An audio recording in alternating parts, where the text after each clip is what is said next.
আজকে 27শে সেপ্টেম্বর শুক্রবার।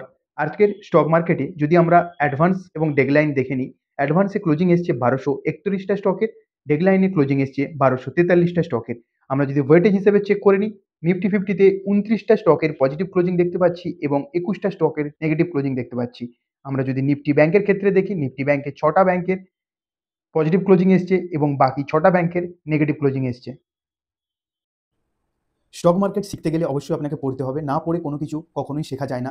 না শিখে যদি আপনি করতে যান তাহলে লসের সম্মুখীন হবেন এবং বারবার কোনো অ্যাডভাইজার বা কারো কাছে জিজ্ঞেস করতে যাবেন, যেখান থেকে আপনি অনেক কিছু চার্জেস আপনার পড়ে যাবে। সে কারণে রিকোয়েস্ট করবো, ডেসক্রিপশনে লিঙ্ক দেওয়া রয়েছে, বুকটি আপনি বাই করতে পারেন, যেখানে আপনি স্টক মার্কেট সম্পর্কিত সমস্ত A to Z নলেজ পেয়ে যাবেন। যদি আপনার জিরো নলেজ হয় সেটাকেও আপনি এই বুকটার মধ্যে কভার করতে পারবেন। তাই রিকোয়েস্ট করবো ডেসক্রিপশনের থেকে বুকটা আপনি বাই করতে পারেন। এর মধ্যে মার্কেট হিস্ট্রিও কভার করা রয়েছে, মার্কেটে যতবার ফল এসছে, যে ঘটনাগুলো ঘটেছে সেগুলোকে কিভাবে আপনি কভার করবেন, সমস্ত ডিটেলস এই বুকটার মধ্যে দেওয়া রয়েছে। Thank you.